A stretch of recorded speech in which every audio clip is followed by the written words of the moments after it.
ешкім өлмей қалмайды. Жалмаған жер талайды.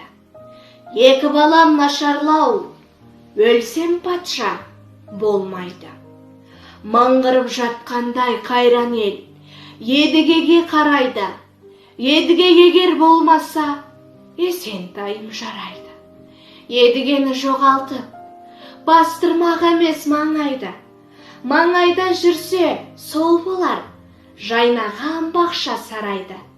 Маңайда жүрсе, басар сол. 500 бала ішінде, едігеде білім мол, таусылмас ақыл сонда бар, шалқыған дария таңғыл жол. 9 жастақ бала ғой, 45-те көзіңнен, осы күн-ақ білімі зор. Көпте білім білместен, қатарға басы кірместен, жаялық бұған темір тор, қазалық тағы қиын ор.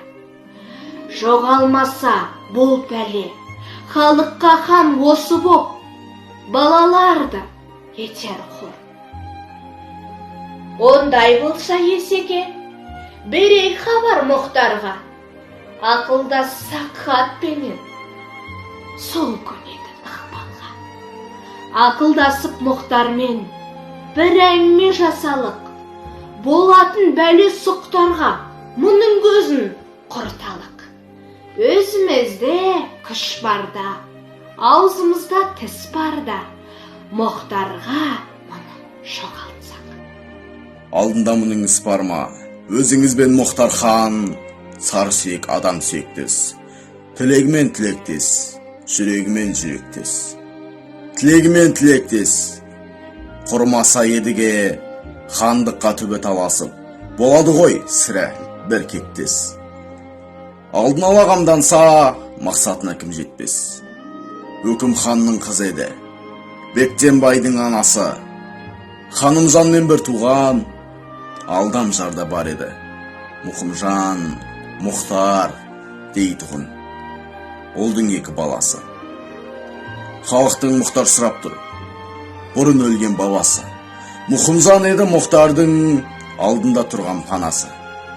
Жалқұйрық қанат болмаса, адамның болмас бағасы. Мұхымжанның құқының сол жылы жеткен екен қазасы. Едіге құрмай болмайды. Мен білсем ел ішінде таласы. Дараға тартып тұрғыға қылмыспен жоқ жазасы.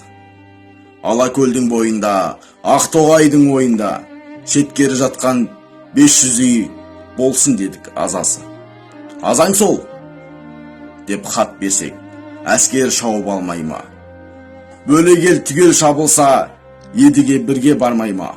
Едіге қоса барған соң, оны қуғып алмай ма? Медресе мешіт салдырды. Оқу оқып баламның ашылсын деп ойлады, сезімі мен санасы. Есімхан мешіт ұстады, оқуға бала берсін деп жарлығын жұртқан сұқады. Әр күннің келді баласы, ағыменен көзінен жалғыз қарасы. Оқудағы баланың оқыған бала таласы, оқып жүрген баланың белгілі болды шамасы. 500 бала оқыған, бір-бірінен асып тұр, аспан жерді ярасы. Балалардың ішінде 9 жаста едіге, солардың енді ішінде. Адамның зерек танасы, 500-не татыйды бір басының бағасы. Тәрбиелеп өсірген атасы мен анасы. Сабақты 2 айтқызбас адамзаттың данасы. Құйма шойын болаттай баланың торқап денесі. Едіге батыр жырынан үзінді.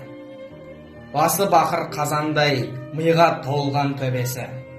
Өзге жаннан бүп бөлек мұрын мен қастың жағасы. Кеудесіне қарасаң ақылдың толған кемесі. Уылдық еті бүп бөлек, мұз темірдей білегі, құрышты кесер жүрегі. 9 жасқа толғанда қазы мен ханның ақылын айтпай ойлап біледі.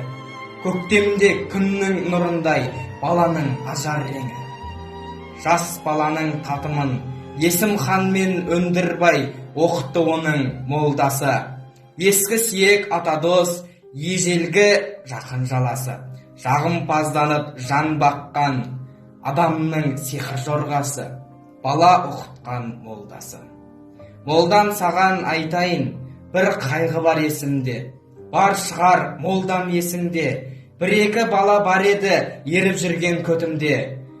Айтсам молда атадос, ешкім білместер тімді, осында бір бала бар, қыран құстай серпінді, едіге атты бала бар, өртеген тоғай өртіндей. Ал сөйлесін тілменен жақ, тыңалсын халқым құлақ сап. Бұрынғы өткен заманда бай мен ханда барлық бақ. Жүреді екен сол күнде нашарларға зорлықсап. Өрісте жүрген малына үйінде жақсы қазына, біреуге біреу зорлық қып, осындай болыпты бір уақ. Байланыс жасап хан мен хан, бір-бірінен астыртын жататын екен хабарлап. Бай мен манап бірігіп, нашарды жейтін амалдап. Қуғын сүргін халықтың осындай қиын заңы бар. Адамға адам пенде боп, аузына қарап бағынар. Оз басын ешкім дейтұғын, нашарларды бас салып, қасқырдай талап жейтұғын. Қызды бөліп анадан, ұлды бөліп бабадан, талайды өстіп қылған зар, есім деген зорлықшы, қара жүрек.